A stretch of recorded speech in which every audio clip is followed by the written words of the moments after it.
Hey, it's Dave here and welcome to another video on irritable bowel syndrome. In this video, a few practical tips to help you understand what lab tests you can use to dig in there and figure out exactly what's causing your bowel to be irritable. And so the first test that I would always recommend is the stool test. The stool test is the best place to start if you want to start somewhere and you're not sure where.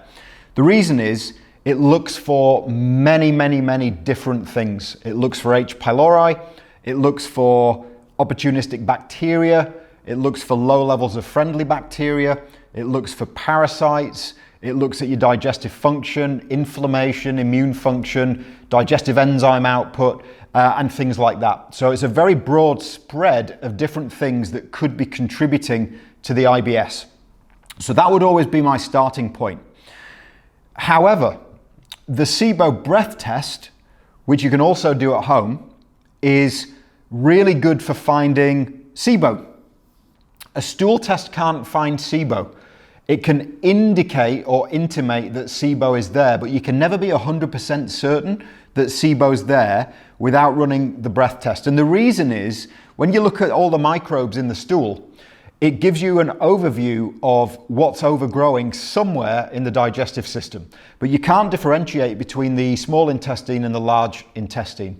And many of the microbes that overgrow in the small intestine can be found in large amounts in the large intestine as well. So we need to understand where the location of the overgrowth is if we're to indicate whether SIBO's there or not. And the breath test really helps that. So both the stool test and the breath test can be done at home. Your doctor can run the breath test, but there's a caveat, which is the doctor has to believe and understand that SIBO is related to IBS. Otherwise, they won't run it. And most medical practices, most medical doctors, the medical system in general, at the moment, don't acknowledge that IBS can be caused by SIBO. And so that's a problem. So you're going to ask for the test and they're going to go, well, what are you talking about? And then you're stuck. So that is an issue. Now, organic acids testing is the third test that you can use. This is a urine test, and it tests for the chemical footprints of microbes in the GI tract in the urine. Again, you can do this one at home. In fact, you do all of these at home. And the organic acids test is really good, again, for giving an overview of what might be going on. It's particularly useful for determining whether you might have yeast and fungal overgrowth in the form of candida. And it's also very useful for finding mold overgrowth or the evidence of mold overgrowth, either in the digestive system or you might have mold toxins elsewhere in the body as well, called mycotoxins. So you can do an organic acids test also. Then finally, you can do a food sensitivity test. In some cases of IBS, there's a huge contribution from foods that you're ingesting that aren't agreeing with your immune system in the digestive tract.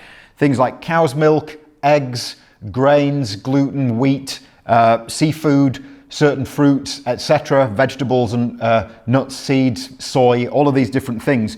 And now and again, you'll find the answer in the food sensitivity test.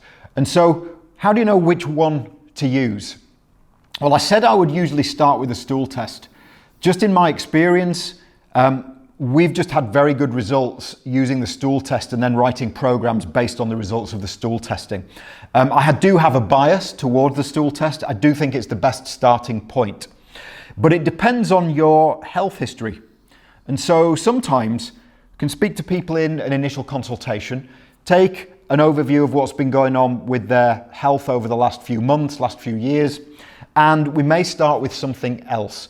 People may have already had a stool test and it may not have found very much, and so we start with a different kind of test and we try and put the jigsaw puzzle together of what's going on with all of that. I also want to mention that it's very important to understand that you may not even need any of these tests.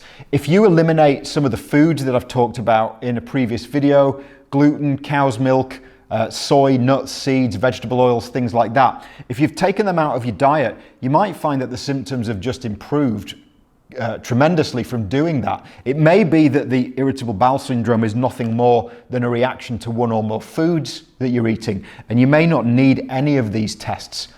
But if you've avoided a bunch of foods and you just can't figure it out with diets or dietary changes, you just don't feel any better no matter what you do with your nutrition, which is kind of how I felt in 2007 when I had all my digestive problems. Then running the testing can start to help you sort of unpeel the onion, if you like, layer by layer, to figure out what the hell is going on in there. And you're going to have to probably take that into your own hands, because as I said, most of the medical practice around the world still doesn't really acknowledge that irritable bowel syndrome has an underlying cause. They just treat that as the problem. You have irritable bowel syndrome. No, you don't. Something's irritating your bowel. Could be foods, could be bad bugs. And the way that you figure all of that out is to test yourself so that you can find out in your individual case what's going on and then fix that. And your journey back to wellness might be totally different from your best friend who also was diagnosed with irritable bowel syndrome. There may be a completely different underlying cause in somebody else versus the underlying cause in you. So if you would like to gather more information on these tests, there's some links beneath the video window to help you do so. And if you'd like to run a case review and an initial consultation with either myself or one of my team, then there's also information beneath on how to do that as well. And hopefully we'll look forward to hearing from you soon. And I would love to help you get from a state of where you're not feeling yourself each day to a state where you feel much, much better. And I'll hopefully talk to you soon. Goodbye.